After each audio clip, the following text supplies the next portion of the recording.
ஈட்டி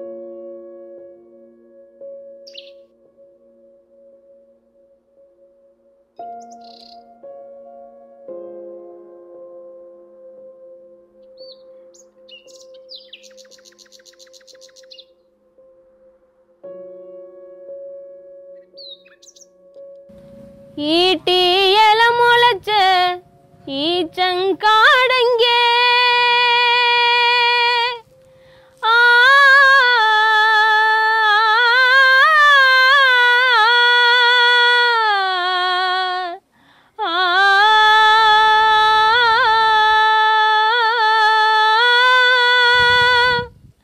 ஈட்டி இல முளைச்ச ஈச்சங்காடங்கே வாட்டி ருசி பார்த்த மணிச்சோள கருதங்கே கட்சி கொடியிருக்கே கடல கொடியங்கே கட்சி கொடியிருக்கே கடல கொடியங்கே நச்சு செடி இருக்கே நான் தவழ்ந்த மடி எங்கே எங்கே எங்கே நான் பிறந்த ஊரெங்கே தாய்க்கும் தாயான என்னோட தாய் எங்கே விளைஞ்ச காட்டுல காணல் பாயுதே விதையும் பயிருமே நிலத்தை மேயுதே எங்கே எங்கே நான் பிறந்த ஊரெங்கே தாய்க்கும் தாயான என்னோட தாய் எங்கே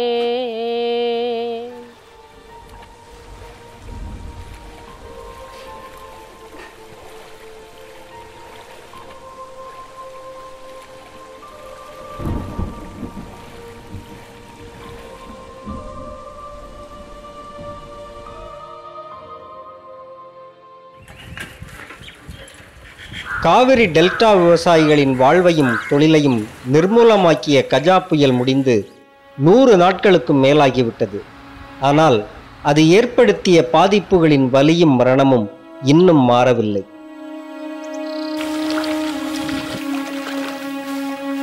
வரலாற்றில் மிக பழமையானதும் ஆசியாவிலேயே மிக பெரியதுமான ஒரு சமவெளிப்படுகையின் உளவு பண்பாடு நொறுங்கி போனது. இந்த அவலத்தில் இருந்து மக்களை காப்பாற்ற வேண்டிய அதிமுக அரசு கஜா புயலை கையாண்ட விதம் புயலை விட மோசமானதாக இருந்தது. டெல்டாவின் கடைசி தலைமுறை விவசாயி விழுந்து கிடப்பது போல இன்னும் அகற்றப்படாமல் அப்படியே கிடக்கின்றன கஜா வீழ்த்திய தென்னை மரங்கள்.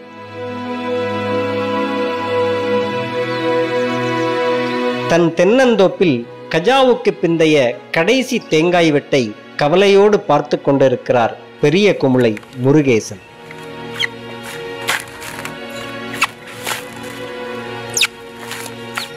கஜா புயலுக்கு முன்னாடியே ஒரு 10,000 காய் வெட்டினது இப்போ 2,000 காயோட எங்களை வெட்ட முடியல. இப்போ வெட்டி கிடைக்கிற காய் தான் வந்து எங்களுக்கு கடைசி காய். இது வந்து எப்படின்னா மரம் சாஞ்சதில் கீழே இருக்கிறதெல்லாம் வெட்டிட்டோம். இனிமேல் இந்த காய்க்கிறப்பெல்லாம் நாங்கள் இனிமேல் எப்படி குறைச்சலாக ஒரு 5-6 வருஷம் இனிமேல் மீண்டும் நாங்கள் பார்க்குறதுனா இதெல்லாம் சுத்தம் பண்ணி கொண்டு கரை சேர்த்துட்டு எப்படி குறைச்சலாக ஒரு 5 வருஷம் 5 வருஷத்துக்கு பிறகு தான் இந்த தென்னை மரத்தை பார்த்தா கொஞ்சம் மன நிம்மதி வருவோம். இதெல்லாமே நிறையா வீடுகள்லையும் ரொம்ப சேதமாக போய் நாங்கள்லாம் இருக்கிறதே நீ வாழ்வாதாரமே ரொம்ப எங்களுக்கு ரொம்ப பாதிக்கப்பட்டிருக்கு. அடுத்தது இந்த கவர்மெண்ட் வந்து அறிவித்த பணமும் வந்து மக்களுக்கு வந்து அது ஒழுங்காக கிடைக்கல. எனக்கே கிடைக்கல வைங்களேன். நான் வந்து ஒரு என்னோட இது வந்து இந்த 10 ஏக்கர் நிலம் வைங்களேன், 10 ஏக்கர் தோப்புலையும் வந்து எனக்கு சரியாக இப்போ வந்து அவங்க பார்க்க போனால் எனக்கு அதில் 3-4 ரூபா வரணும். அது சரியான கணக்கெடுப்பு இல்லை. ஒன்றுமே இல்லாதவங்களுக்கு நிறையா ஏறுது, தோப்பு உள்ளவங்களுக்கு ஏற மாட்டேங்குது. இதை ஒழுங்கான கவர்மெண்ட் வந்து ரெவன்யூ டிபார்ட்மெண்ட் ஒழுங்காக கணக்கெடுக்கலை. தேங்காய் வச்சு சில விஷயம் நிறையா படிப்புலேருந்து எல்லாத்துக்குமே தென்னை மரம் வந்து எங்களுக்கு அவ்வளோ என் பிள்ளைங்களுக்கு எல்லாத்துக்குமே ஒரு கடை வாங்கவோ எதுக்குமே இந்த தென்னை மரம் தான் எங்களுக்கு ரொம்ப வாழ்வாதாரம் வந்தது. இப்போ போனது பிறகு விவசாயத்தில் எங்களுக்கு எல்லாம் போய் ரொம்ப கஷ்டப்பட்டு இந்த கவர்மெண்ட்டே எங்களை கவனிக்கலை, இந்த கவர்மெண்ட்டே எதுவும் செய்யலை. அப்படியே எல்லாம் போய் சொன்னோம்னா மனு கொடுப்போம், மனு கொடுத்து வந்து பார்க்குறேன் பண்ணுறோம்பாங்க. யாருமே வந்து எங்களை பண்ணுறதில்ல செய்கிறதில்ல. அரசாங்கம் கொடுத்து 1150 ரூபா சொல்லி அறிவிச்சாங்க சார். 1150 ரூபா சொல்லி அறிவிச்சுட்டு எங்களுக்கு கொடுத்தது வந்து இப்போ 100 மரம் இருக்குன்னா அதில் 50 மரத்துக்கு தான் காசு கொடுத்தாங்க. 50 மரத்துக்கு காசு இல்லை. அதில் வந்து ஒதுக்குறாங்க, இது நட்டம் பண்ணிக்குது ஆனால் அதில் ஒன்றுமே புண்ணியம் இல்லை அந்த மரத்தினால. இது முறிஞ்சு கிடக்கு, இது பாதியில் நிற்கிது, சுத்தமாக போயிடுது அப்படின்னு சொல்லி இந்த 50 மரத்துலேயே வந்து ஒரு 20 மரத்தை கழிச்சிடறாங்க. பாக்கி 30 மரம் தான் இது பண்ணுறாங்க. 30 மரத்துக்கு வந்து ஒழுங்காக பணம் சேர மாட்டேங்குது. அதுவும் ஒன்றுமே இல்லாமல் அந்த 1 மாதம் 2 மாதம் வச்சுருக்காங்களா, அவங்களுக்கான பணம் போக மாட்டேங்குது. கட்சியில் ஒரு 4 பேர் விவோ பின்னாடி அலையிறவங்களுக்கு தான் பணம் கிடைக்கிது கொஞ்சம். மற்றபடி இந்த கிராமத்தில் எல்லாரும் சேர்த்து கொடுப்போம், கிராமத்தை ஒதுக்காமல் ஒரு வீடு பாதிக்கப்பட்டோம், இந்த வீடு கூரை வீடு ஏழை விட்டு மாடி வீடுன்னு சொல்லல. மாடி வீட்டுக்காரங்களாம் 2-3 பேர் வாங்குவாங்க. அந்த ஏழை கூரை வீடு அது ஒன்றுமே இல்லாத, ஒன்றுமே குடிக்க கஞ்சில் அவங்களுக்கு அந்த பணம் 10,000 ரூபாய் கிடைக்கல கஜா புயல்னால. ஒரு மரத்தை வெட்டி சுத்தம் பண்ணுறதுக்கே எங்களுக்கு 2,000 அவங்க சொல்கிறாங்க. ஆனால் 2,000 பத்தாது, 5,000 வேணும் எங்களுக்கு. இந்த கொண்டாந்து சேர்க்கறதுக்கு லேபர் ஒரு ஆளுக்கு எவ்வளோ தெரியுமா? இந்த உள்ள கிடக்கிறத பொறிக்க கொண்டாந்து சேர்த்து அப்புறம் இந்த அடித்தூரை இதாக தென்னம்பிள்ளை போட்டு உருவாக்கி வர்றதுக்கு 5 வருஷம் ஆகும். அமைச்சர் வைத்திலிங்கம் வந்து எங்கள் தொகுதியை முன்னாடி எம்பியாக இருந்த எம்எல்ஏ இருந்தார். இப்போ வந்து எம்பியாக இருக்க மாநில எம்பியாக இருக்கார். எங்களுக்காக வந்து ஒரு சப்போர்ட் எடுத்து எதுவுமே எங்களுக்காக மக்களுக்காக இந்த தொகுதிக்காக அவர் எதுவுமே ஒன்றும் பண்ணலை. இது வைத்திலிங்கம் வந்து எங்களுக்கு ஸ்டெப் எடுத்து செய்யலாம். எங்கள் தொகுதி எம்எல்ஏ அவர் இப்போ ஆளுங்கட்சியில் இல்லை, அவர் எம்ஆர் அவரும் வந்து இதை எவ்வளோ பேசியிருக்காரு. செங்கோட்டையன்ட்ட பேசினார், இது மாதிரி ஹெக்டேருக்கு வந்து இவ்வளோ கொடுங்க, 1,90,000 சொல்கிறியா, நீங்கள் 3 லட்சமாக கொடுங்க அப்படின்னு சொல்லி பார்த்தாரு. வீட்டுக்கு கார்டுக்கு 5,000 போடுங்கன்னு சொல்லி பார்த்தாரு. எங்கள் எம்எல்ஏவும் பேசினார். இதெல்லாம் யாரும் கேட்கல, ஏன்னா ஆளுங்கட்சி தான் இருக்குங்களா, அவங்க தான் எடுத்தால் அரசாங்கம் வந்து அவங்க கையில் இருக்குது. இவர் வந்து என்ன பண்ண முடியும், எதிர்கட்சி எம்எல்ஏ இவர் என்ன பண்ண முடியும், ஏதோ போராடலாம். கஜா புயல் பாய்த்து 4 மாதம் நெருங்க போகுது. அந்த நேரத்தில் வந்து இன்னும் வந்து அந்த தென்னை விவசாயிகள் அதுலேருந்து மீண்டு வர்றது ரொம்ப சிரமமான வேலையாக இருக்குது. அரசு வந்து நிவாரணம் கொடுத்துருக்காங்களே தவிர கணக்கெடுப்பு எடுத்து, அதாவது சராசரி ஒரு 60%, 50% போட்டிருக்காங்க. அதில் ஒரு சில பேருக்கு விடுதலை ஆகி போயிருக்கு. சரியான நிவாரணங்கிறது முறைப்படுத்தாமல் விட்டுட்டாங்க. காரணம்னா அந்த விஓ ஸ்ட்ரைக்குனால அது கொஞ்ச நாள் கடந்து போச்சு. வெளியில் உள்ள வேளாண்மைத்துறை அலுவலரை கொண்டாந்து போட்டு அங்கே கணக்கெடுக்கையில் அவங்க சில நடைமுறை சிக்கல் ஆகி போச்சு. அதை கொஞ்சம் நடைமுறைப்படுத்தியிருந்துருக்கணும். காரணம் என்னன்னா, அங்கே உள்ள மக்களே கூடி கமிட்டி மாதிரி அமைச்சு ஏரியா பாதிக்கப்பட்டவங்களுக்கு ரொம்ப கம்மி. சொல்லப்போனால் பாதிப்படைந்தவங்களுக்கு இதில் ரொம்ப பயனடைஞ்சது கம்மின்னு தான் நான் நினைக்கிறேன். நான் விசாரிச்ச அளவில் இந்த ஏரியாவில் பேராவூரணி பட்டுக்கோட்டை ஏரியாவில் பாதிக்கப்பட்டவங்க 90%, 95% பாதிக்கப்பட்டவங்க வேறு எந்த வருமானமே இல்லாதவங்க தான் அது அதிகமாக பாதிக்கப்பட்டிருக்காங்க. தென்னையை மட்டுமே நம்பி இருந்த குடும்பங்கள் தான் பாதிக்கப்பட்டிருக்கு. பேராவூரணி பட்டுக்கோட்டையில் இருக்க தென்னை விவசாயிகளுங்கிறது இது மீண்டு வர்றதுங்கிறது காலத்தின் கட்டாயம். அதான் எப்படி வரப்போகிறாங்கிறது தெரியல. மரத்துக்கு 1,100ங்கிறத மட்டும் எங்களால் அதை ஈடு பண்ண முடியாத இது. இன்னும் வந்து நிறையா தென்னம்பிள்ளைகளை எப்படி ஒன்றா கொடுக்க போகிறாங்கன்னு தெரியல. நிறையா ஊரில் ஒரு ஊருக்கு 40 பேர் 50 பேருக்கு விடுதல் இருக்குது. இன்னும் அவங்களுக்கு கிடைக்கவே இல்லை. இப்போ எங்கள் ஊரில் ஒரு 7-8 பேர், அடுத்த கிராமம் சில ஊரில் வந்து 50 பேர் 60 பேருக்குலாம் கிடைக்கல. ரொம்ப ஆதங்கப்படுறாங்க. மாவட்ட ஆட்சித்தலைவரை கேட்டால் நாங்கள் கண்டிப்பாக கடைசி நபர் வரைக்கும் கொடுப்பேன்னு சொல்கிறாங்க. தவிர அதில் இல்லை. நேற்று வரைக்கும் ஒருத்தர் வந்து ரொம்ப ஆதங்க. அவர் எந்த ஊர்லேயுமே 3 கிராமத்தில் சொத்து வச்சுருக்காரு. எல்லாம் ஒரு 2 ஏக்கருக்கு தான் 3 கிராமம். எந்த ஊர்லேயுமே இல்லையா. அவர் இந்த வெக்ஸாகி பேசினா, நான் இல்லைங்க மாவட்ட ஆட்சியில் பேசியிருக்கோம், கவலைப்படாதீங்க, வந்துடும், போய் பாருங்கள், ஏஏவை பாருங்கள், ஏடிஏ பாருங்கள், கலெக்டர் ஆஃபீஸை பாருங்கன்னு சொல்லியிருக்கோம். அதுவும் அலைஞ்சிக்கிட்டு இருக்காங்க. வீடழிஞ்சு காடழிஞ்சு இப்போ வீதியில நிக்கிறோமே, கூடழிஞ்சு குடியழிஞ்சு அடக்கொடுமையில சிக்கணுமே. இந்த புயலுக்கு பின்னர் அரசு நிர்வாகம் காட்டிய அலட்சியம் ஒரு பக்கம் என்றால், இன்னொரு பக்கம் சேத விவரங்களை கூட கணக்கிடாமல் குத்து மதிப்பாக சில ஆயிரம் தென்னை மரங்களும் மின்கம்பங்களும் விழுந்திருப்பதாக பொய் பிரச்சாரம் செய்து கொண்டிருக்கிறது அதிமுக அரசு. போதுமான இழப்பீடுன்னு சொல்ல முடியாது. ஆனால் அவங்க கொடுத்த 500 ரூபா வந்து மரத்தை அப்புறப்படுத்துறதுக்காகவும் 600 ரூபா வந்து நஷ்ட ஈடு, ஆக 1100 ரூபா இழப்பீடு போதாது. குறைந்தபட்சம் ஒரு 3000ஆவது, 5000 கூட இல்லை, ஒரு 3000ஆவது கொடுத்துருக்கணும். ஏன்னா எல்லாருக்கும் எல்லா அளவுக்கு அவங்க கேட்குற அளவுக்கு கொடுக்க முடியாதுன்னாலும் கூட குறைந்தபட்சம் இதை போல் இன்னொரு 2 மடங்கு சேர்த்து கொடுத்துருந்தாங்கன்னா ஓரளவு இந்த அடுத்த காய்ப்பு வர்ற வரைக்கும் இந்த நிற்கிற மரங்களே இப்போ காய்க்கிறதுனாக்கா இன்னும் 1 வருஷம் 1.5 வருஷத்துக்கு மேலே ஆகும். புயலும் அடித்ததை வந்து பார்வையிடவே இல்லை. அதெல்லாம் நாங்கள்லாம் அது ஒரு ஓரவஞ்சனைன்னு தான் நாங்கள் கருதுகிறோம். தமிழ்நாட்டை பிடிக்கலை, தனிப்பட்ட முறையில் பிடிக்கலை அப்படிங்கிறது தான் நாங்கள் நினைக்கிறோம். ஒட்டுமொத்தமாக இந்த 10 மாவட்டங்களையும் 1 கோடி தென்னை மரங்கள் விழுந்திருக்கு. நீங்கள் பரப்பளவுன்னு கணக்கிடுறதை விட தென்னை மரங்கள் எண்ணிக்கையை தான் நீங்கள் கணக்கில் கொள்ளணும். ஏன்னா அரசாங்கம் அந்த பாதிப்புகளை கணக்கிடுற போது முரண்பாடான கணக்கெடுப்பு முறையை பின்பற்றினாங்க. இப்போ அனுமதிக்கப்பட்ட பகுதி, அனுமதிக்கப்படாத பகுதி, அப்போ வந்து சீலிங் ஒரு விவசாயிக்கு 170 தென்னை மரம் தான் அப்படின்லாம் சில கட்டுப்பாடுகளை விதித்தாங்க. ஆனால் தென்னை வளர்த்த விவசாயி இந்த கட்டுப்பாடுகள்லாம் எதிர்பார்த்து அந்த தென்னையை வளர்க்கலை. ரெண்டாவது அரசாங்கத்திட்ட நிவாரணம் வாங்கணும்னு தென்னை விவசாயி யாரும் தென்னையை வளர்க்கலை. விழுந்த தென்னை மரங்களை அப்புறப்படுத்தியிருக்காங்களா அப்படின்னு பார்த்தீங்கன்னா 10% கூட அப்புறப்படுத்தலை.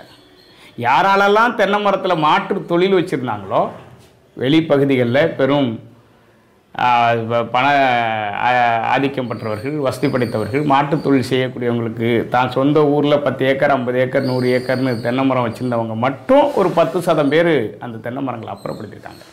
இன்னும் விழுந்த தென்னை மரத்தை எப்படி அப்புறப்படுத்துறதுங்கிற முறையே கண்டுபிடிக்க முடியாமல் விவசாயிகளும் தவிக்கிறாங்க. அரசாங்கம் அதற்கான எந்த முன்னேற்பாடு நடவடிக்கையும் மேற்கொள்ளல. டெல்டாவில் கஜா புயல் ஏற்படுத்திய பேரழிவு பாதிப்பை பார்வையிட பிரதமர் மோடி வரவில்லை. பாதிக்கப்பட்ட மக்களுக்கு ஆறுதலும் கூறவில்லை. பிரியங்கா சோப்ரா திருமணத்தில் பங்கேற்ற மோடியும் தன் மாமனார் வீட்டு விருந்தில் இருந்த முதல்வர் எடப்பாடி பழனிசாமியும் கஜா புயலில் விழுந்த டெல்டா விவசாயிகளை கையாண்ட விதம் அவலத்தின் சாட்சியாய் வீதிதோறும் தெருவுக்கு தெரு கிடக்கிறது கஜா புயல் உருவாக்கிய ரணம். இது எப்படி அப்படின்னாக்கா இலவச ஆட்சி அதிகாரத்தில் உட்காந்துருக்கவங்க இது நிரூபிச்சு காட்டிட்டாங்க. ஒரு அமைச்சர் வர்றாரு பார்வையிடுறதுக்கு இரவு 9:30 மணிக்கு வர்றாரு வேறாவணி கடத்துறவுல. இந்த தொகுதி பூரா சுற்றுப்பயணம் பண்றாரு இரவு 9:30 மணிக்கு. 9:30 மணிக்கு எதை பார்ப்பாரு? இரவு 9:30 மணிக்கு அவருக்கு என்ன அவர் கண்ணுக்கு தெரியும்? இந்த மரமட்டைகள் விழுந்திருக்க தெரியுமா? வீடுகளில் மரம் விழுந்திருக்க தெரியுமா? என்ன பாதிப்புங்கிறது தெரியுமா? அவர் எதுவும் இடம்னா சுத்தமாகிருச்சா காலியாகிருச்சா இனிமேல் உயிரோட குழி தோண்டி புதைக்கலாம்ங்கிறதுக்காக வந்திருப்பாரா? எதுக்கு வந்தாருன்னு இரவு 9:30 மணிக்கு பார்வையிட்டு போயிட்டார். 9:30 மணிக்கு வந்தார், பார்வையிட்டு ஒரு 10-10:30க்கெல்லாம் போயிட்டார். இந்த மாதிரி இருக்கு ஆட்சி அதிகாரம். விழுந்த மரங்களை கணக்கெடுக்க அதிகாரிகள் வருவார்கள். மரங்களை அப்புறப்படுத்தி விட்டால் கணக்கில் வராமல் போய்விடும் என்பதால் மரங்களை அப்புறப்படுத்தாமல் அப்படியே விட்டார்கள். ஆனால் கணக்கெடுப்பே கண்துடைப்பாக நடைபெற்றது. எடுத்த கணக்கிலும் முழுமை இல்லை.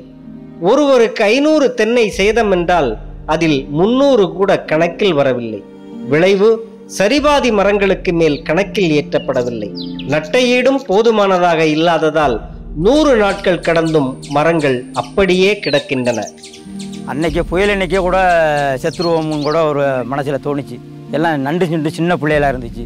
அதனால யோசனை பண்ணிக்கிட்டு ஏதோ அரசு எதுவும் நமக்கு பண்ணும், இதை வச்சு நம்ம பிழைச்சிக்கிடுவோம் அப்படின்ட்டு இருந்தேன் சார். அரசு எதுவுமே செய்யலை. பார்க்கவே இல்லை, வீடு வாசலாம் பார்க்கவே இல்லை, போகலை. இந்த தொல்லைக்கும் இல்லை. நிவாரணம் எந்த நிவாரணமும் கொடுக்கவே இல்லை.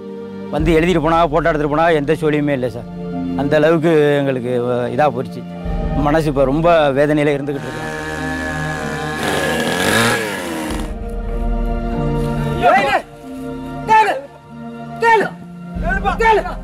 இந்த எடுபடி அரசாங்கம், எடப்பாடி அரசாங்கம் இந்த கஜா புயலில் தென்னை மரங்களை மொத்தத்துக்கே டெல்டாவில் ஒரு 50,000 1 லட்சம் மரங்கள் தான் விழுந்திருக்கு அப்படின்னுச்சு.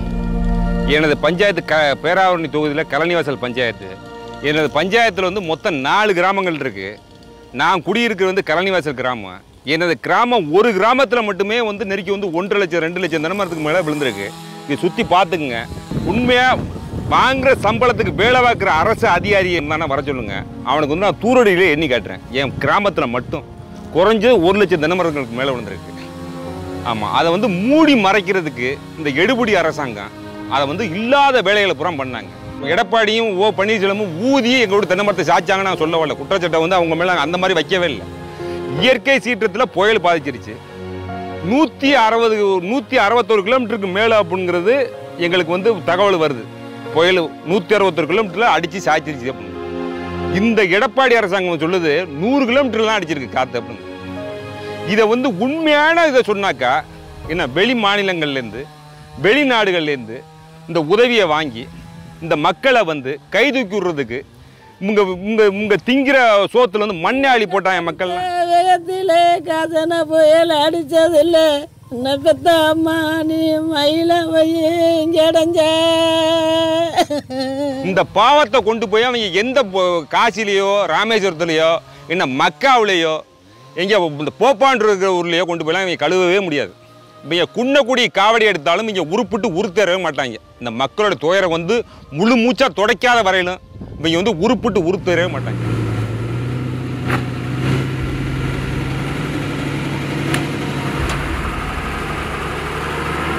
கஜா உருவாக்கிய பேரழிவும் அதை எதிர்கொண்ட ஆட்சியாளர்களின் அலட்சியமும் திமிர் பேச்சும் டெல்டாவில் தற்கொலைகளை உருவாக்கியது. இந்த இடத்துல தான் நாங்கள் 20 வருஷமா குடியிருந்தோம். சுத்தமாக அந்த புயல் அடித்து எல்லாம் அப்படியே நொறுங்கி தரமட்டமாக உட்காந்துட்டு ஏழ சிரிக்கி மக இடுபொடிய களை எடுத்தே நாள விடையும் முன்ன நம்பித்தானே நான் படுத்தே வாரத்தவண கட்டும் எங்க வாழ்க்கையே ஒரு கூத்து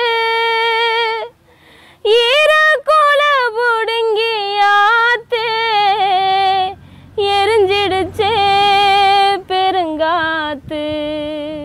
இன்னும் அந்த அவலம் தொடர்ந்து கொண்டிருப்பதன் சாட்சியாக இருக்கிறார் மேற்பனைக்காடு நீலகண்டன். புதுக்கோட்டை மேற்பனைக்காடு கிராமத்தைச் சேர்ந்த இளைஞர் நீலகண்டன் மாதக்கணக்காக அலைந்தும் எந்த நிவாரணமும் கிடைக்காத நிலையில் தன் வீட்டருகே உள்ள டிரான்ஸ்பார்மரில் ஏறி தற்கொலைக்கு முயன்று உடல் முழுக்க காயத்துடன் ஊனமாகி நிற்கிறார். இவர் ஒருவர் மட்டுமல்ல, வீடிழந்து விவசாயம் இழந்து உடைமை இழந்து திக்கற்று நிற்கும் இந்த விவசாயிகள் வெளியில் சிரித்தாலும் உள்ளுக்குள் புழுக்கத்துடன் நடமாடுகின்றனர். ஊருக்கே இழப்பு, இது நமக்கு மட்டுமானது இல்லை என ஒரு நிமிடம் தேற்றிக் கொண்டாலும் பலவீனமான இன்னொரு பொழுதில் மனம் காயப்படும் தருணத்தில் அவர்கள் தூக்கு கயிற்றையோ பால்டாயில் டப்பாவையோ தேடுகின்றனர். புயலுக்கு பின்னரான டெல்டா விவசாயிகளின் மனநிலை மிக மோசமாக பலவீனம் அடைந்துள்ளது.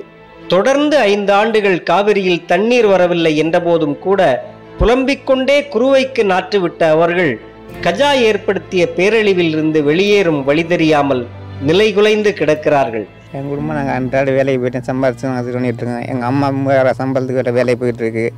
அரசு வேலையில் சமையல் உதவியாளராக இருக்காங்க. வெறும் 3000 சம்பளம். அவங்க அன்றையும் பஸ்ஸுக்கு போயிட்டு ஒரே 30-40 செலவே ஒரு தொகை ஆயிடும். அதில் ஒன்றுமே இருக்காது. நாங்கள் அன்றாட ஒரு இடம் வேலைக்கு போயிட்டு இது பண்ணிகிட்டு இருக்கோம். கொள்ளையிலே கொஞ்சம் கத்தரி இந்த இது கொஞ்சம் விவசாயம் பண்ணிகிட்டு இருந்தோம். அது இந்த புயல் அடித்து எல்லாத்தையும் காலி ஆயிடுச்சு. அதில் 20,000 கடை வாங்கி செலவு பண்ணிவிட்டோம். செலவுனாக்கில் அதுவும் போயிடுச்சு. அது போனாக்குன்னு இந்த மாதிரி நிவாரணம் கொடுக்குறாங்க அப்படி இப்படின்ட்டு 20 எல்லாரும் கொடுத்தாங்க. எங்களுக்கு கொடுக்கல. நானும் கஷ்டப்பட்டு எதுவுமே கொடுக்க மாட்டேன்ட்டாங்க. எல்லாமே பண்ணி பார்த்தோம். உங்கள் அம்மா அரசாங்க வேலையில் இருக்காங்க, அவங்களுக்கு வந்து எதுவுமே கிடைக்காது அப்படின்ட்டாங்க ஒரே வார்த்தையாக. பக்கத்து வேலை எங்கள் அம்மாவோட வேலை அவங்களுக்கு எல்லாரும் கொடுத்துருக்காங்க. அது கேட்டதுக்கு அப்படி எப்படின்னாங்க. அதை நான் சொல்லி பார்த்தேன். நான் அந்த மாதிரி என்னால் இருக்க முடியாது, அவ்வளோ கடை இருக்குது, கடை நிறைய வாங்கிவிட்டோம், கொஞ்சம் கூட காசு கிடைக்கல அப்படின்னு நான் ரொம்ப என் மன உளைச்சல்ல ஏறிட்டேன். மனு கொடுத்தேன். கொண்டு விவோ ஆஃபீஸ்லேயே கொடுத்தேன். வீடு நான் நின்று போட்டோ எடுத்து கொண்டு கொடுக்க சொன்னாங்க, கொடுத்தேன். அதெல்லாம் எடுத்து வீசிட்டாங்களாம். அரசு வேலை பார்க்குறேன், பணம் இல்லை, டோக்கன் வரல அவங்களுக்கு அப்படின்னு வீசிட்டேன்னு சொல்லிட்டாங்க. நான் அதை பொருட்படுத்தலை. சரி நம்மளாம் இதில் போராடி செய்ய முடியாது அப்படி நான் பெரும்போக்கா விட்டுட்டேன். இது ஒரு அதே நினச்சி போய் கேட்டிருக்கிறாப்புல உங்களுக்கெல்லாம் வரல அப்படின்னு சொன்னதோட அதிலே தெரிஞ்சு ஒரு மன இதில் வாங்க முடியலை வைக்கலை அப்படிங்கிறதுல டிரான்ஸ்பார்ட்டில் ஏற்றாப்புல ஏறி விழுந்தோம். அதை வந்து ஒரு அதிகாரியை வந்து எனக்கு பணம் வாங்கி தராட்டிங்க நேரம் வரைக்கும் வந்து நல்லா இருக்கிறாப்புலன்னு பார்க்கல, யாருமே பார்க்கல. என்னை கண்டு பார்த்துட்டு கூட விலகித்தான் போகிறாங்க. அதனால் நம்மளாம் அவளோட மோத செய்ய முடியாது. நான் எதையுமே சொல்கிறல. பிள்ளை நல்லா இருந்தால் போதும்ட்டு ஏதோ ஏழை எளியது கொடுத்த பணத்தை அரசு ஆஸ்பத்திரியிலேருந்து செலவு பண்ணி பார்த்து 1 மாதம் வச்சுருந்தோம். 1 மாதம் வச்சுருந்து 1 மாதம் ஆயிடுச்சுன்னு கிளப்பி விட்டுட்டாங்க. வந்து தனியாரில் பக்கம் எங்களுக்கு பண வசதி இல்லை. அதனால் ஆண்டவனேன்ட்டு வீட்டில் போட்டு நான் வேலைக்கு போகிறேன். அரசு வேலைக்கு விட்டுட்டு இருக்க முடியான்ட்டு நான் வேலைக்கு போகிறேன்.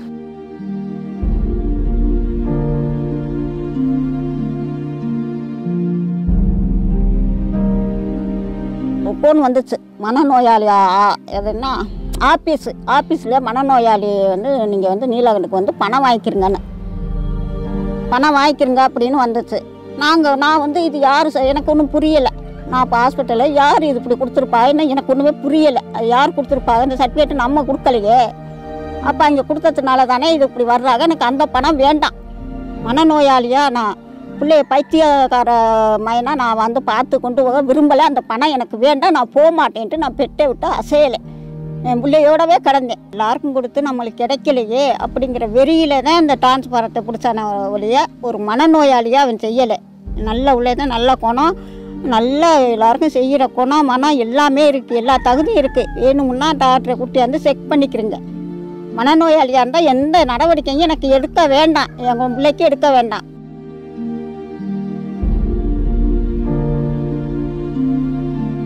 குழந்தைங்க துடிக்கையில்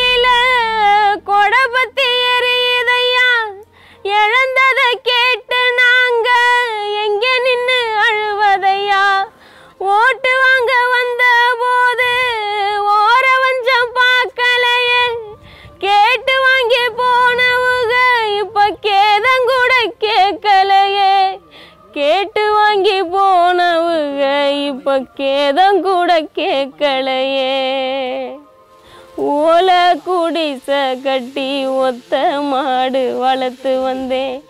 காலை எந்திரிச்சி கவுத்த கோழி திறந்து வந்தேன். ஏழை சிரிக்கி மக இடுப்பொடிய களை எடுத்தேன்.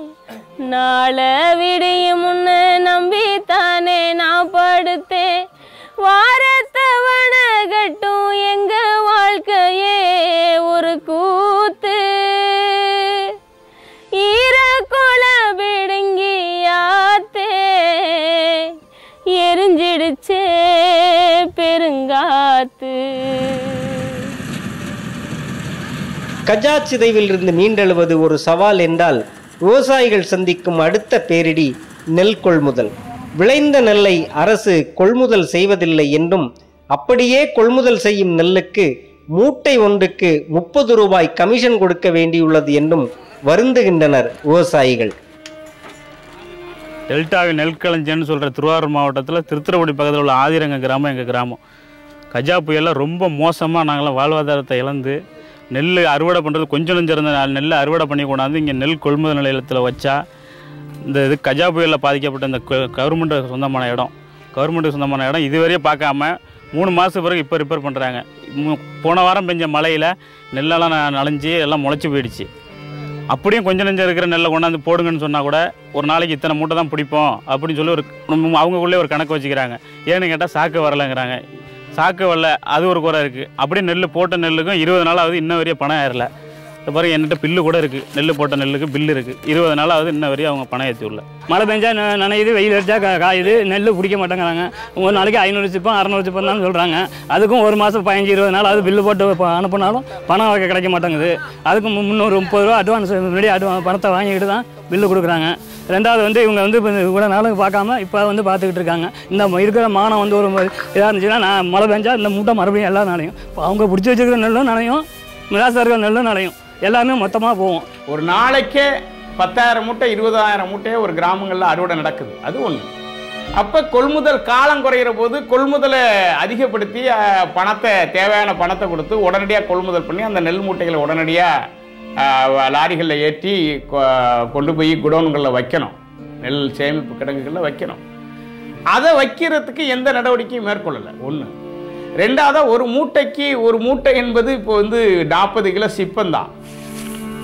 இப்போ 40 கிலோ சிப்பத்துக்கு 30 ரூபா கட்டாய வசூல். இது பகிரங்கமாக நடக்குது. இந்த வசூலை யாரும் தடுத்து நிறுத்த முடியாது. விவசாயிக்கு நெல்லை அறுவடை பண்ணிடுறான். அந்த நெல்லை கொண்டு போய் உடனடியாக கொள்முதல் நெல் கொண்டு போகிறான். அந்த நெல் அந்த பதத்தோட அந்த நெல் விற்பனை செய்யணும். அப்போ இவன் கேட்குற பணத்தை கொடுத்தாவணுங்கிற கட்டாயம் வந்துடுது. இன்னைக்கு பணம் வந்து நேரடியாக கையில் கொடுக்கப்படுறதில்ல. இணையதளம் மூலம் வங்கி பணம் பரிமாற்றம் தான். அப்போ வங்கி பண பரிமாற்றம் வந்து 15 நாள் 20 நாள் 30 நாள் வரைக்கும் பணம் கிடைக்கிறதுல காலதாமதமாகுது. அப்போ காலதாமதமாவது வங்கியில் தான் பணம் எடுத்துக்கணும் வாங்கிக்கணும்னு வர்ற போது இந்த 30 ரூபா கட்டாய வசூலை கையிலேருந்து கொடுக்க வேண்டியிருக்கு. காலியை கூட அடகு வச்சு கொடுக்க வேண்டியிருக்கு. இல்லைன்னா கிராம பகுதிகளில் இன்னைக்கு என்ன பெரிய வாய்ப்பு இந்த அதிகாரிகள் தவறு செய்யறதுக்குன்னா, இந்த கொள்முதல் பணியாளர்கள் சுமை தூக்கும் பணியாளர்கள் இருக்காங்கல்ல, சுமை தூக்கு பணியாளர்களையே இன்னைக்கு ஒரு தாதாக்கள் போல செயல்படுறாங்க. இது அரசாங்கம் மறைமுகமாக துணை போகுது, அவங்கள ஊக்கப்படுத்துது. அவங்க மூலமாக தான் அந்த பணம் கட்டாயப்படுத்தி வசூல் பண்ணப்படுது. பணம் கொடுக்கப்படலைன்னா அவங்க அந்த விவசாயி அச்சுறுத்தப்படுறான். கொள்முதல் பணியாளர்களுக்கு என்னன்னா, ஒரு மூட்டை லாரியை போய் ஒரு லோடு லாரி ஏற்றி வெளியில் வரணும்னா 1000 ரூபாயிலேருந்து 1500 ரூபா அந்த லாரிக்கு வந்து மாமூலாக கொடுக்க வேண்டியிருக்கு. இப்போ ஒரு எஸ்ஆர்எம் ஒரு மாவட்ட அதிகாரிகள் கொள்முதல் பணியாளர்கள் உயர் அதிகாரிகள் அங்கே வந்து போனால் ஒரு டிபிசிக்கு வந்தால் 10,000 ரூபா அப்படின்னு கட்டாய வசூல் இருக்கு. சாக்கு வேணும் அப்படின்னா ஒரு டிபிசிக்கு 1000 சாக்கு அனுப்பணும்னா 3000 ரூபா உயர் அதிகாரிகளுக்கு வந்து கப்பம் கட்டினா தான் சாக்கு விடுவிக்கப்படுது. விவசாயிகளுடைய கொள்முதல்ங்கிற பேரில் இன்னைக்கு வந்து விவசாயிகளுக்காக ஒதுக்கப்படுற நிதி விவசாயிங்கிற பேரில் சூறையாடப்படுது, கொள்ளையடிக்கப்படுது. இந்த கஜா புயல் அதில் கிட்டத்தட்ட மகசூல் இழப்பு இருக்குது. 40% வரைக்கும் பல பகுதிகளில் மகசூல் இழப்பு இருக்கிறதா சொல்கிறாங்க.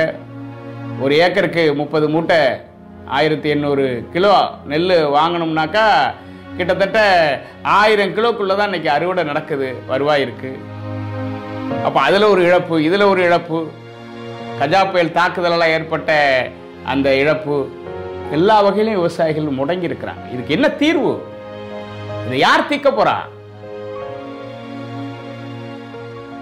கஜாவின் பாதிப்புக்கு கடலோரங்களும் தப்பவில்லை. நாகை வேதாரண்யம் பகுதி கடலோரங்களில் ஆயிரக்கணக்கான படகுகள் விறகிற்கு கூட பயன்பட முடியாத அளவுக்கு சேதமாகி இருக்கின்றன. முறையான இழப்பீடு இல்லாத காரணத்தால் 100 நாட்களுக்கு மேலாகியும் இன்னும் கடலுக்கு செல்லவில்லை மீனவர்கள்.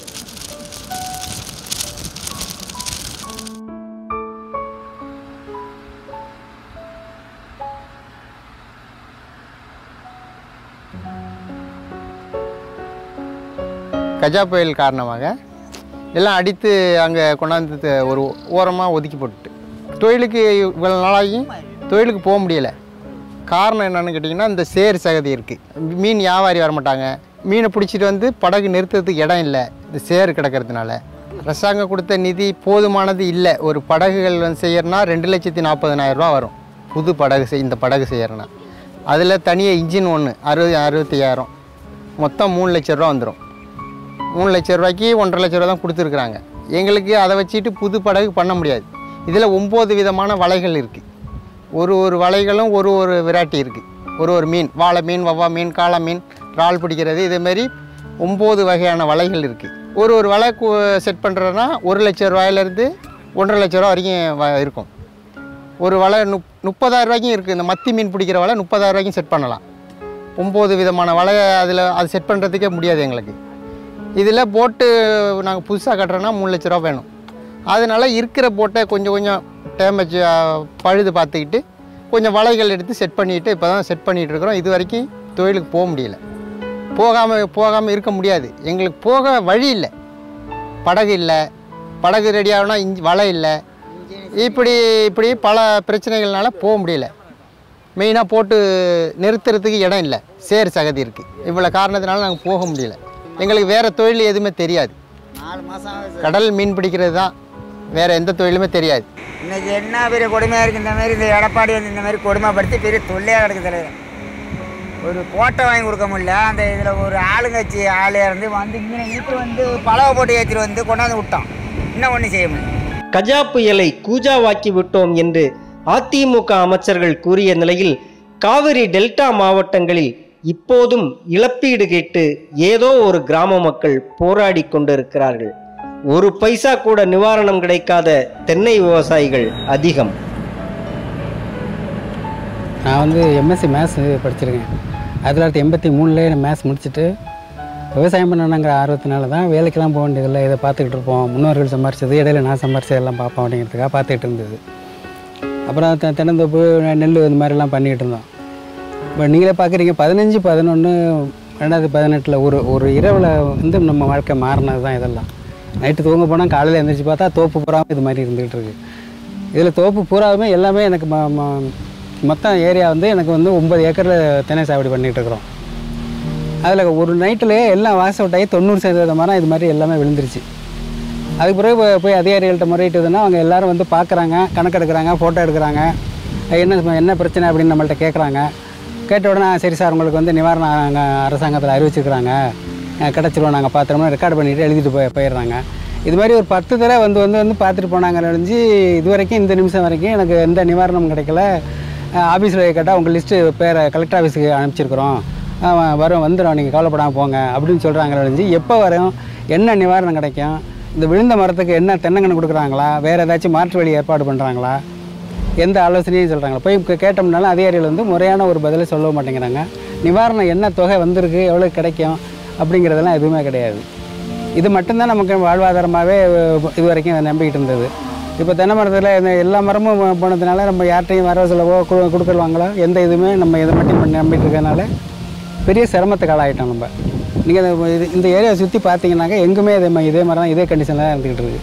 புள்ளி வரப்படி அவங்க எடுத்துகிட்டு போகிறாங்க. 292 மரம் விழுந்ததாக கணக்கு கொடுத்தது. இதில் கொண்டை உடைஞ்சது, குருத்து உடைஞ்சது இதெல்லாம் சேர்த்தா 400 மரத்துக்கு மேலே வந்துடும். அவங்கள கணக்கை எழுதிட்டு போயிருக்கிறாங்க. ஆனால் இது வரைக்கும் அந்த கணக்கை எந்த இதுவுமே இல்லை. ஆஃபீஸில் போய் கேட்டோம்னா பேர் மட்டும் இருக்குது, உங்கள் லிஸ்ட்டில் நிவாரணம் எதுவுமே இது நம்ம வச்சுருக்குறாங்க. அப்படியே தானே ஆஃபீஸ் பண்ணோம்னா அது வாங்காதவங்க கிடைக்காதவங்கன்னா நிறைய பேர் நின்றுட்டு இருக்கிறாங்க. சேபாத்திர யூனியனை சேர்ந்தது இந்த பகுதி. அங்கே போய் கேட்டு தந்தோம்னா அவங்களுக்கு நிவாரணம் வரும், போயிட்டு வாங்க அப்படின்னு ஒரு வரியில் பதில் சொல்கிறாங்க. சில நேரத்தில் இப்போ நம்ம போய் தந்தோம்னாலும் இப்போ பார்க்க நேரம் இல்லை மீட்டிங் இருக்குது, நாங்கள் கலெக்டர் ஆஃபீஸுக்கு போகிறோம் அப்படின்னு சொல்லி கிளம்பி போயிடுறாங்க. இதுதான் நடந்துக்கிட்டு இருக்கிறது.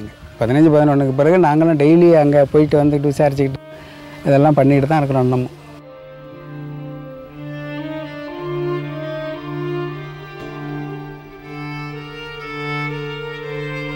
நிவாரணம் இல்லாத நிலை ஒரு பக்கம் என்றால், இன்னொரு பக்கம் அடிப்படை வசதி கேட்டு போராடிய தலைஞாயிறு பகுதி மக்களை கைது செய்து சிறையில் அடைத்ததோடு குண்டர் சட்டத்தையும் மக்கள் மீது போட்டதுதான் அரசின் உச்சக்கட்ட அடக்குமுறையாக இருந்தது.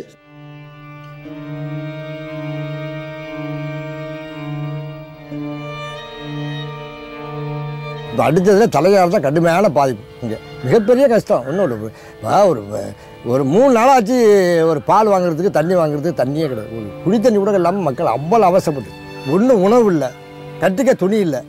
அதனால் மக்கள் வீதியில் உட்காந்தாங்க.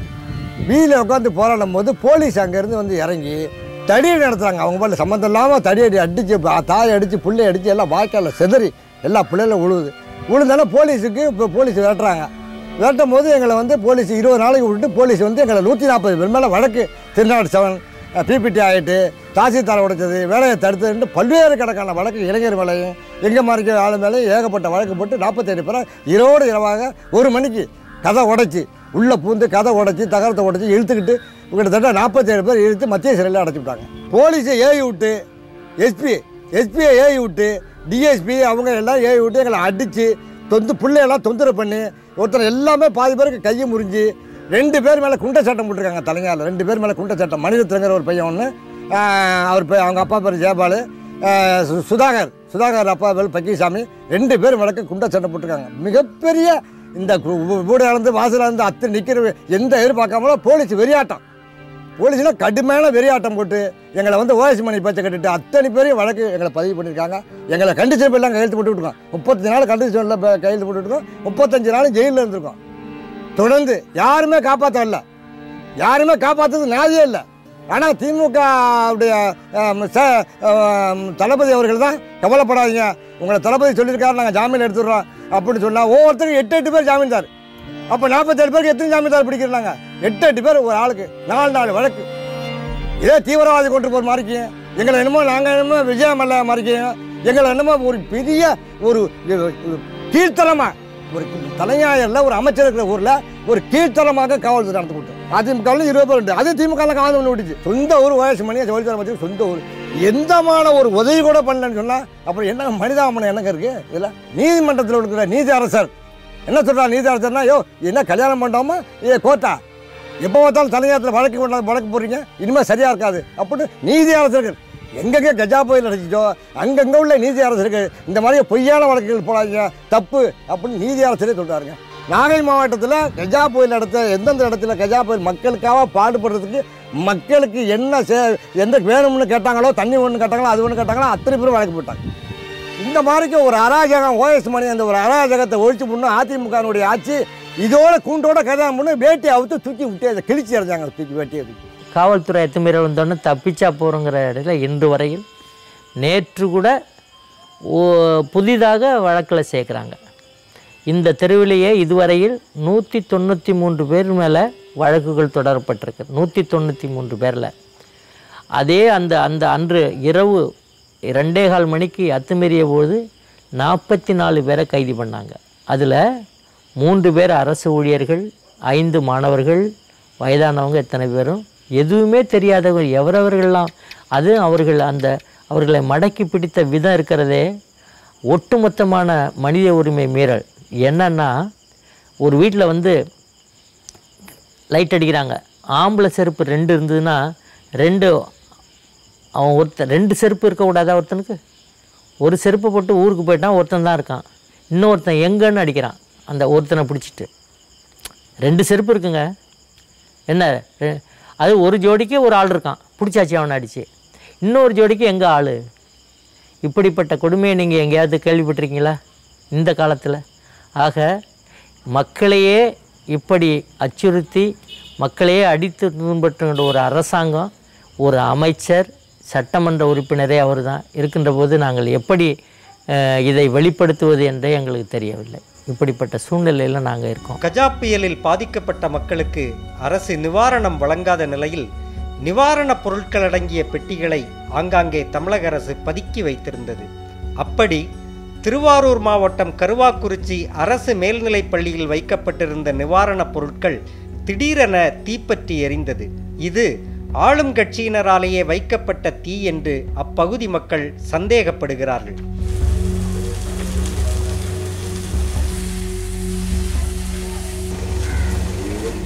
அந்த தொகுப்பு பெட்டி ஒன்று வழங்கினாங்க நிவாரணப் பொருட்கள்னு. அந்த பெட்டியில் வச்ச பால் பவுட்ரு கெட்டு போச்சுங்கிறதுனால அந்த பெட்டிக்குள்ளே இருந்த அவ்வளோ பொருளும் வீணாக போச்சு. இது வீணாக போனதை உரிய காலத்தில் இந்த மக்களுக்கு வழங்க அரசாங்கம் மறுத்தது. மனிதாபிமானமற்ற செயல் இன்றைக்கி கொளுத்தி விடுறாங்க பல இடங்களில். அது எந்தெந்த பள்ளிக்கூடத்தில் இருக்கோ கொளுத்தி விடுறாங்க. வந்த நிவாரணப் பொருட்கள் இன்னும் அந்த பெட்டி பிள்ளை ஸ்கூல்ங்கிறங்க பள்ளிக்கூடத்தில் வச்சுருக்கிறாங்க. ஒரு வாரத்துக்கு முன்னாடி கருவாக்குறிச்சிங்கிற கிராமத்தில் அது எரிஞ்சு போச்சு. எரிஞ்சு அதை கொளுத்தி விட்டாங்கிற கருத்து வெளியில் வந்திருக்கு. இந்த பெட்டி ஏன் கொடுக்கலப்படலைங்கிற கேள்வி வெளியில் வரும். அதெல்லாம் கொளுத்தி விட்டுறது. இது எவ்வளோ பெரிய இலகுவானது பாருங்க.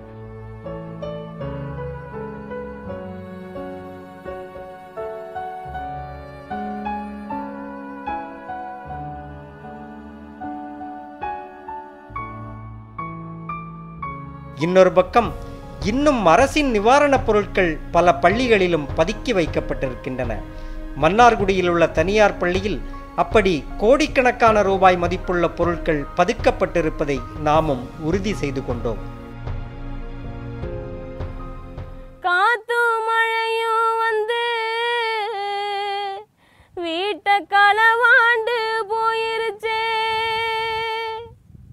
சோத்து பானைகளை அட சொலட்டித்தான் போட்டுருச்சே, உடுத்திக்க நின்னுக்கிற ஒரு துணியும் மிஞ்சவில்லை, கெடுத்துட்டு போயிருச்சே கேவுதுங்க நெஞ்சு உள்ள பெத்த மக்க பசியார பிடி சோறும் கிடைக்கலையே, செத்து போன மாட்டுக்கின்னும் செலவு தொகை அடைக்கலையே, செத்து போன மாட்டுக்கின்னும் செலவு தொகை அடைக்கலையே. காவிரி தண்ணீரை நம்பிய முதல் சாகுபடி முடிந்துவிட்டது. அந்த நெல்லையே அரசு கொள்முதல் செய்யவில்லை. அடுத்த கோடை சாகுபடி பம்பு செட் தண்ணீரை நம்பியே நடக்கும். ஆனால் பெரும்பாலான மின்கம்பங்களை கஜா புயல் சாய்த்த நிலையில் வயல்வெளிகளுக்கு இன்னும் மின்சாரம் கொடுக்கவில்லை. அப்படி மின்சாரம் கொடுக்க பல ஆயிரம் ரூபாய் லஞ்சம் கொடுக்க வேண்டிய நிலை. இன்னைய வரைக்கும் மின்சார இணைப்பு பல கிராமங்களில் விவசாயத்துக்கு கொடுக்கவே இல்லை. இப்போ விவசாய நிலங்களுக்கு கொடுக்கல. ஒரு போர்வெலுக்கு அப்படி இன்னைக்கு அந்த இணைப்பை கொடுக்கணும்னா 10,000 ரூபா குறைந்தபட்சம் பணம் கட்டுத்தா தான் அவங்களுக்கு கனெக்ஷன் கொடுக்க முடியுங்கிறாங்க. 10,000லேருந்து 25,000 வரைக்கும் இப்போ அந்த விவசாய பம்பு செட்டுக்கு இணைப்பு கொடுக்கறதுக்கு தொகையை பெற்றுக்கிட்டு தான் வயலுக்கு போகிறாங்க. ஏன்னா மின்சார வாரிய பணியாளர்கள் பற்றாக்குறை. அரசு துறைகள் எதுவுமே கண்டுக்கிறதே இல்லை. எல்லாத்துக்குமே புரோக்கர்கள் வச்சுருக்காங்க. ஊருக்கு 4 புரோக்கர். அந்த புரோக்கர் மூலியமா போகுது. நான் விவோ கொடுக்கணும், தாசில்தார் கொடுக்கணும் அப்படின்ட்டு பகிரமாக வசூல் பண்ணுறாங்க மக்கள். எதுவுமே வாழ்வாதாரங்களே சிதைஞ்சு போச்சு சுத்தமாக. அரசு கொடுத்த நிவாரணத்தை வைத்து மரங்களை கூட அப்புறப்படுத்த முடியாத நிலையில் மரங்களை எடுத்துச் செல்ல 10,000 ரூபாய் வரை செலவு செய்து மரங்களை அகற்ற வேண்டிய மோசமான நிலையில் விவசாயிகளை நிறுத்தியிருக்கிறது அரசு. எங்கள் ஊரில் கரண்ட் இல்லை. கரண்ட் இல்லாமல் இந்த செல்ஃபோனில் வச்சு இந்த வெளியில் உள்ள மீடியாவிலேருந்து என்ன தகவல் வருதுன்னு பார்க்கும்போது சில அமைச்சர்கள் சொல்கிறாங்க காஜாவை கூஜாவை தூக்கி போட்டோம் அப்படின்னு சில அமைச்சர்கள் பேசுகிறத நான் கண் கூட கேட்டேன், காதால் கேட்டேன், கண்ணாலையும் பார்த்துட்டேன். பார்த்த பிறகு என்ன பண்ண போகிறோன்னு தெரியல. எப்படி அப்படின்னாக்கா நம்மளை உயிரோட குழி தோண்டி புதைக்கிறதுக்கு ஏற்பாடு பண்ணிக்கிட்டு இருக்காங்க. சுத்தமாக அடித்து தடம் தெரியாமல் அழிச்சு விட்டு இவங்க இந்த ஹைட்ரோ கார்பனு மீத்தன் இதில் எடுத்துகிட்டு போயிடுவாங்க இருக்குது. இவங்க அதுக்கு தான் வழி வகுத்துட்டாங்க அப்படிங்கிற அப்படி நாங்கள் மக்கள்லாம் பாதிப்படைஞ்சு பீதி அடைஞ்சு நாங்கள் போயிட்டு முற்றுகை போராட்டம் அதுன்னு பண்ண ஆரம்பிச்சோம். 3 நாள் வரைக்கும் எந்த விதமான அரசு எந்த கண்கொண்டே பார்க்கல. எப்படி அப்படின்னா நிவாரணம் பாதி பேருக்கு சேரல. இந்த தென்னை மரங்கள்லாம் விழுந்து கிடக்கு. இது ஈமை செலவு பண்ணுறதுக்காக தான் நிவாரணமே எங்களுக்கு. நாங்கள் இதை வச்சு ஒன்று வாழ்வாதாரத்தில் மறுசீரமைப்புலாம் பண்ண முடியாது. இந்த ஒரு தென்னை மரத்தை தூரையும் அந்த முனிக்கட்டையும் தூக்கி போடுறதுக்கே நாங்கள் ஜேசிபி பிடிக்கணும், டிப்பர் டிராக்டர் பிடிக்கணும். இது இங்கேருந்து ஒரு 4 கிலோமீட்டர் 5 கிலோமீட்டர் தள்ளி கொண்டு போயிட்டு ஏரி குளங்களில் கொட்ட விட்றாங்களங்கிறது தெரியல. கொட்ட விட மாட்டாங்க. இதை எப்படி நாங்கள் அப்புறப்படுத்து கொள்ளைக்கப்பட்டு கொளுத்தணும் அப்படின்னா நிற்கிற மரங்கள் ரொம்ப பெரிய பாதிப்படைஞ்சு போயிடும். அப்படி மண் வளம் கட்டு போயிடும். இதை எப்படி அப்புறப்படுத்தி நாங்கள் இனிமேல் உழுது மீட்டு எடுத்து இனிமேல் நாங்கள் தென்னம்பிள்ளை போட்டு இனிமேல் நாங்கள் வந்து அடி வயிற்றுல ஈர துணியை கட்டிக்கிட்டு உட்காந்துருக்கோம் நாங்கள் கவர்ந்து பண்ணிக்கிட்டு. ஆமாம், இது வந்து எப்படி நாங்கள் வந்து உயிரோடு இருக்கிறதுக்கு தான் பண்ணுறாங்களா, இல்லை வந்து வேறு வாழ்வாதாரத்தை வந்து சுத்தமாக பிடுங்கிறதுக்கு வந்து ஆண்டவனாக ஏற்படுத்தி கொடுத்துறாங்க அவங்களுக்கு வழி வகைகளுங்கிறது சந்தேகமாக இருக்குது.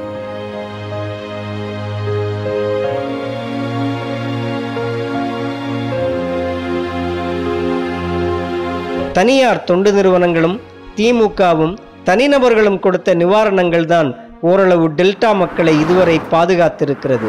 ஆனால் மக்களை பாதுகாக்க வேண்டிய பொறுப்பும் கடமையும் கொண்ட அரசு சிறு துரும்பை கூட அசைக்கவில்லை.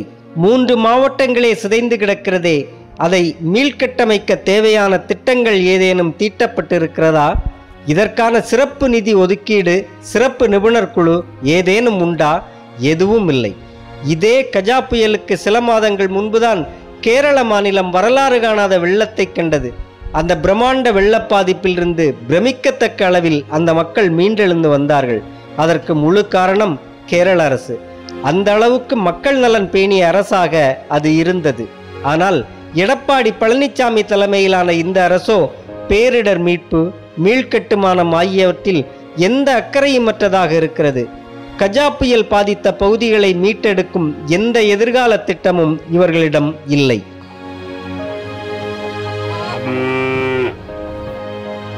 நிராகதியாக கிடக்கிறோம். கால்நடைகள் இறந்து போயிடுது. கோயிலில் மரங்கள் விழுந்து கால்நடைகள் சின்ன பண்ணாமல் அங்கனிக்கு செத்து கிடக்கு.